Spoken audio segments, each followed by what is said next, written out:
Sedmi po redu rock festival, 8 rock bendova iz regiona, različiti pravci i stilovi, ali i jedinstvena misija, rock and roll.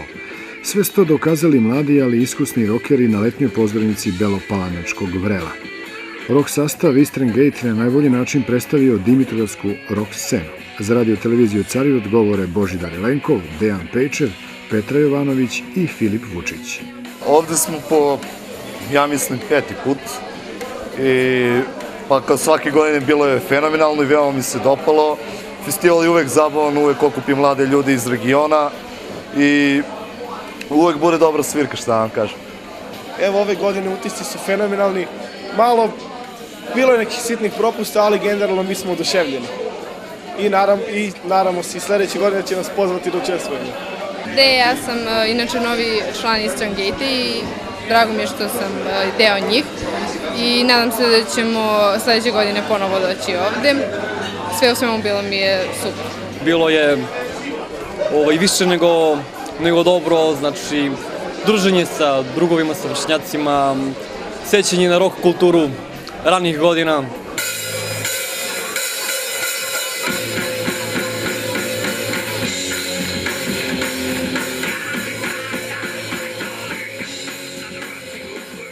Rock muzičar Negovan Jocić iz Bele Palanke jedan je od najzaslužnijih što ovaj happening postoji.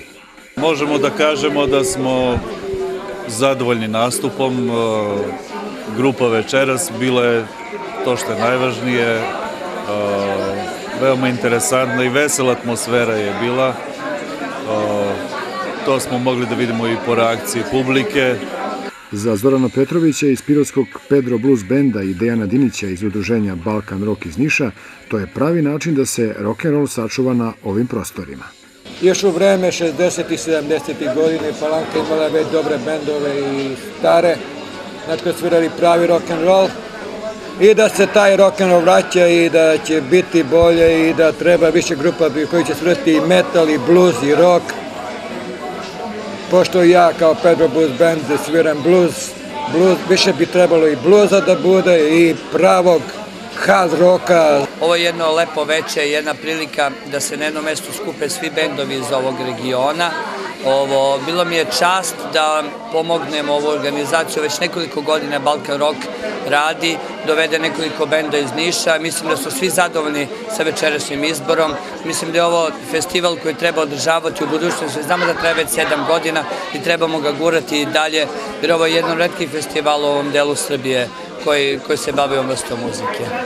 Organizatori festivala, Centar za kulturu u Beloj Palanci i rokeri iz ovog grada za sada uspevaju u svojoj misiji i nadaju se da će ovaj festival narednih godina ponuditi još bogatiji program.